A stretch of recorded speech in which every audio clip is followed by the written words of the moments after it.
Welcome to the Coaching Crowd podcast with me, Zoe Hawkins, and my friend and co-host Jo Wheatley.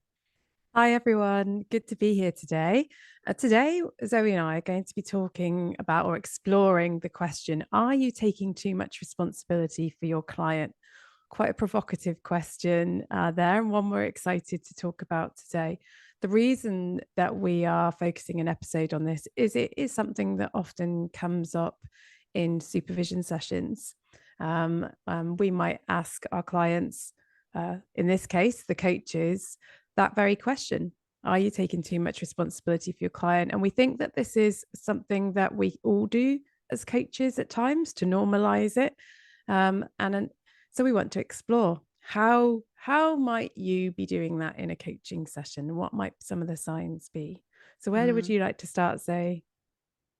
There are so many indications, aren't there? I think one of the ones that comes to my mind is when you're rescuing your client is probably where there's an obvious sign of you taking too much responsibility. So what we mean by that is a client will present a particular challenge that they're having. And instead of, going into active listening or being able to explore and open up the challenge, you short circuit that to, right, what are we going to do about this? And you start maybe even leading or suggesting to your client, you're veering off down the end of the mentoring continuum, partly because it's too uncomfortable for you to sit in your client's discomfort. And so therefore you rescue your client from it. And that, why that is a sign of taking too much responsibility, because, what would it feel for you to be okay with your client not resolving that challenge? If that was what was right for them, or that was where they were at on their particular journey right now. And what is it that the client wants? Not what is it that you want for the client, but what does the client want? They're not always the same thing. There can be subtle differences between that. So being able to sit in our client's discomfort with them, I think, is a really important part of coaching. And that's where you have a healthy level of responsibility, because your responsibility is to the client whilst they are experiencing that challenge, not the responsibility for the client's outcomes of the challenge that they're having. It's a really critical distinction. And I think as you're listening to the podcast, we invite you also to reflect on, what am I responsible for and what am I not responsible for in the coaching that I do? Because you may have explored that early on in your career, but perhaps it's a good time to be able to come back and revisit that. And we do, obviously have coaches that come to supervision and we'll be saying things like, I want my client to, X, Y, and Z. And sometimes the coaches themselves will stop themselves partway through and say, God, I'm hearing what I'm saying as I'm sharing that. I wonder if I'm taking too much responsibility for it, or I'm noticing that I am. And then, of course, we can explore, where has that come from? What are the beliefs that you're holding about yourself as a coach, about the process of coaching, about the client that's in front of you, maybe clients in general, but maybe specific clients that are leading you into a pattern of behavior where you're emotionally feeling responsible for them, and maybe also having thoughts that are, connect. So your thoughts and your feelings and your behaviors are creating a dynamic in the relationship. So you might find yourself thinking about your client outside of sessions. That could be a telltale sign that you're perhaps taking more responsibility than you need to, or is healthy to, in terms of the relationship. Maybe you find yourself researching things for your client rather than your client being engaged and motivated to research things for themselves. So, that may be a difference between you researching how you can support a client with a particular topic, or showing up in a particular way, or taking them to supervision, rather than you getting the answers for your client. Yeah, it's that over preparation, isn't it? It's a sign of that responsibility taking. And I think it's where you start researching solutions and outcomes for your client, as you said, rather than around different approaches that you might be able to take. And I think related to that, sometimes we want to pick our clients up and take them to a destination beyond perhaps the one that they want to have. And what I mean by that is, as coaches, when we spend so much time in sessions and we can see the real transformational power of coaching when we're working with beliefs or, some of that deeper work, we may be inclined to want to take our clients there, but they may not want to go there. They might come to coaching wanting to build a career plan and identify some of their strengths and talents. And you might see that there's a belief getting in their way around, I don't know, let's say it's not being good enough. And you can see that and you can hear it in their language and you play it back to them, but they don't really have an appetite for the belief work. You may latch on to that and keep trying to encourage your client to go there because how much value there can be when a client does. And it's that fine line between providing challenge to your client and observations to help them to see where they may have some blind spots, and being able to just let go of that and meet your client where they are at with the journey that they want to go on. And I think if we are sensing a responsibility for our clients' outcomes or results, we can tend to veer more into pushing and doing to our client rather than pacing and doing with our client. I think we always have a responsibility as coaches to reflect ourselves on, what we're doing in the sessions. Is it ethical? Is there anything else, areas that we can develop more in to be able to support our clients even in an even better way as coaches?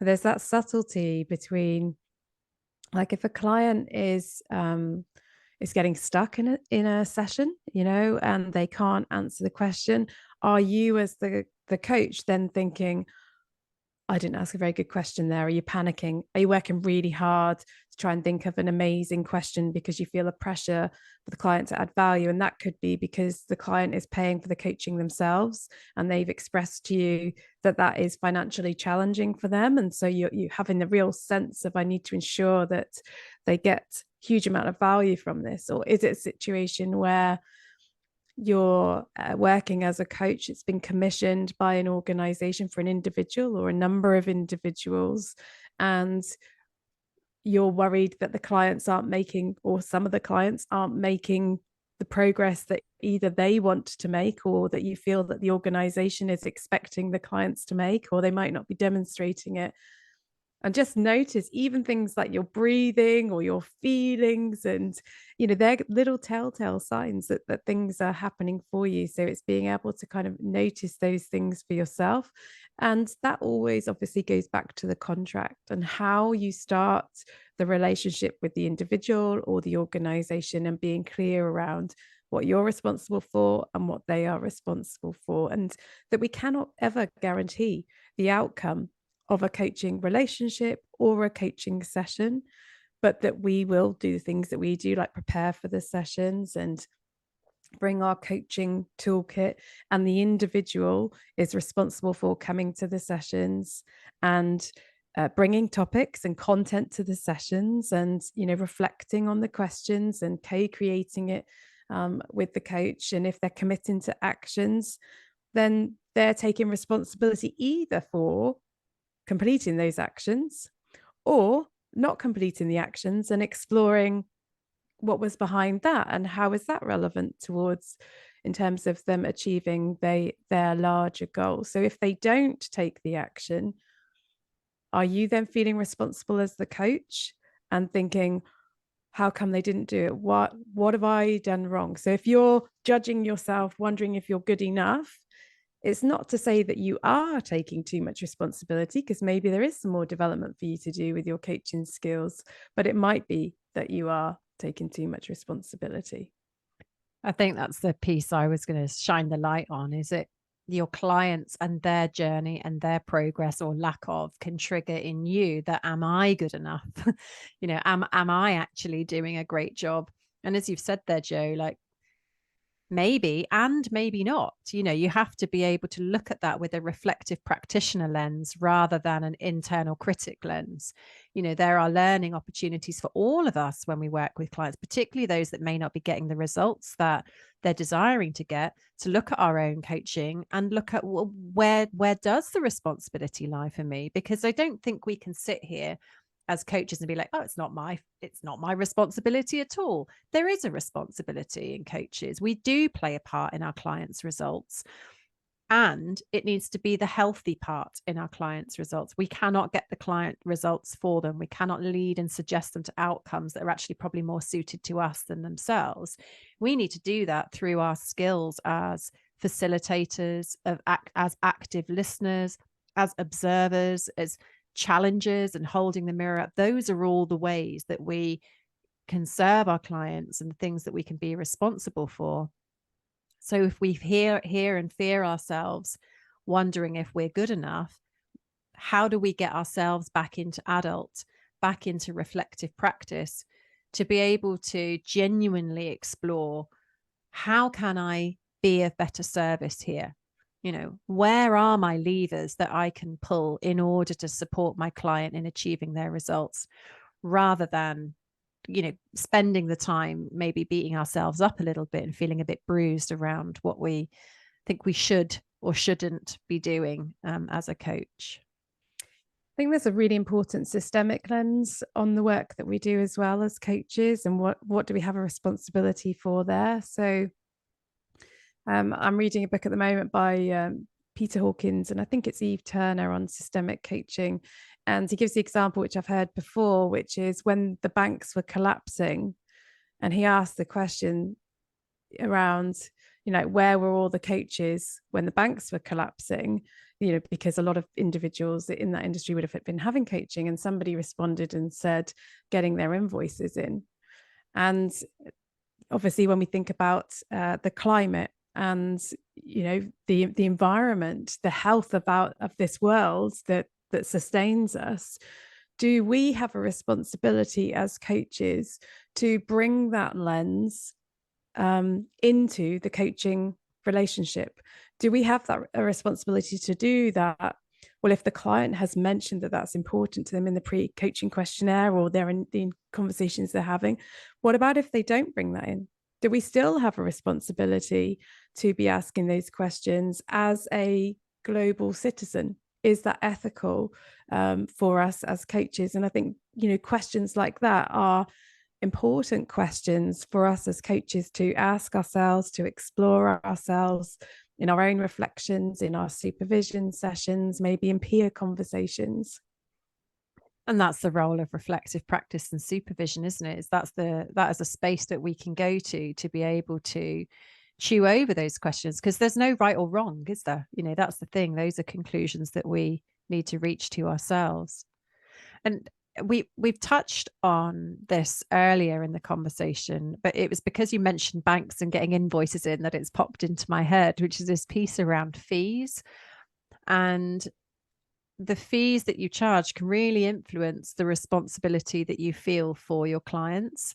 So you may start at a particular level, and each time you hike your fees up, you may notice yourself doing more and more for your client, or adding on more bits to your package to justify the fee increase, or whatever it might be. And I think that's an important piece to notice when you are doing your reflective practice. Like, is there any connection between the sense of responsibility you have for your clients, what they pay, your fees, the package that you may be serving them in, and the experience then that your client has with you as a coach? It's something I've noticed myself in the early days of my coaching, and I think something that can creep in for commercial coaches as they change up their different packages and fee structures. I think there's an interesting piece around accountability as well. And, so you have like accountability coaches. So marketing as that's what you're going to support clients with. And we often talk about, like, how does the client want you to be with them as a coach? And they might ask you, I want you to be my accountability partner.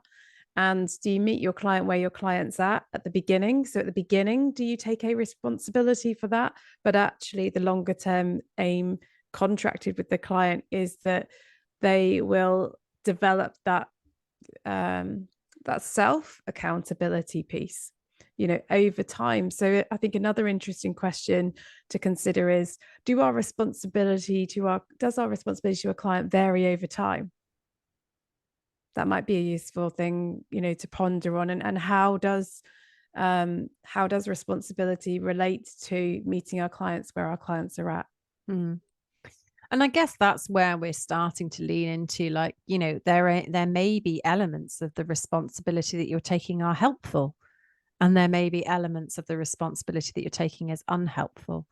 And I think distinguishing between where you're at in that continuum, why you may be doing the things that you're doing, and how that's influencing your coaching, um, which is ripe farming ground for supervision. So I guess what we were also saying through this podcast, as you can probably tell now, is that supervision is a really important element if this is something you're noticing. If you're noticing yourself taking responsibility for your clients, thinking about your clients beyond the coaching sessions, over preparing, leading, coming up with solutions to your clients' problems, all of the sorts of things that we've mentioned today, then how might you engage in supervision to support you?